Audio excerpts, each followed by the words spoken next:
Dr Jackie Blue. Thank you, Mr Speaker. I'm pleased to rise to the second reading of the Employment Relations Secret Ballot for Strikes Amendment Bill. I'd like to support my colleague Honourable Tauhina and congratulate him for an excellent bill. It's a very simple bill. It's a very straightforward bill. I'm not sure why it's so contentious and why people have a problem with it. It just provides transparency and a democratic process, and who could argue with that?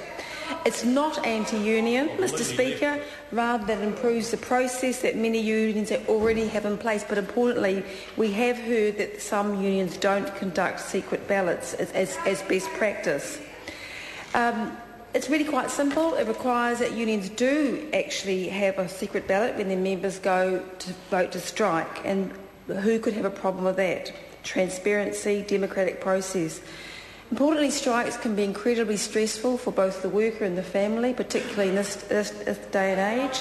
As strikes are often last resort and when all else fails, so it's incredibly tense, a tense atmosphere. So strikes aren't taken lightly, and not every worker is going to be in the same situation as everyone else, and that's so individuals have to be, individual circumstances has to be taken into account. It is a protective mechanism this bill is proposing, Mr Speaker, so workers won't feel intimidated for the vote they would want to take as far as the voting process goes. And it must be democratic, and this bill will ensure that this process will be democratic. We heard from a number of submissions. I'd like to just make some comments from the Employees and Manufacturers Association, Mr Speaker.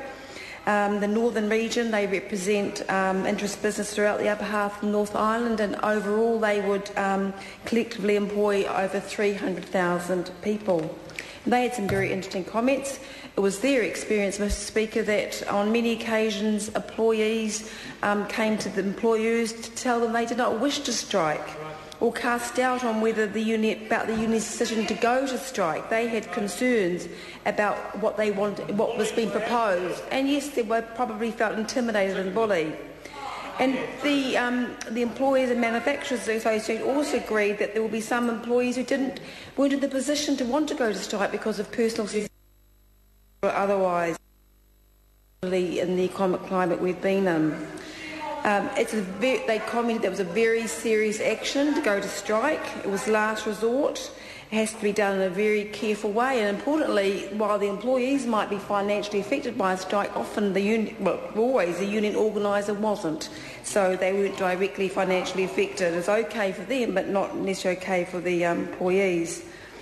Mr Speaker, we heard that through the process that holding secret ballots is best practice and is done largely, that is happening to this day and age, but we heard that many unions don't conduct a secret ballot. The Employers and Manufacturers Association in their submission, they reported that one union was explained to their workers the absence of a secret ballot by saying, quote, "We want to see the whites of their eyes," end of quote. I mean, that is astonishing and is absolutely appalling. This should not be happening in the year 2010. That is to be in the age of Charles Dickens. This should not be happening. And there was another employee who was advised that the vote to strike was taken by the union, asking those who did not want to strike leave the room and stand outside. Clearly, there is absolutely that is not acceptable this day and age. It's not democratic.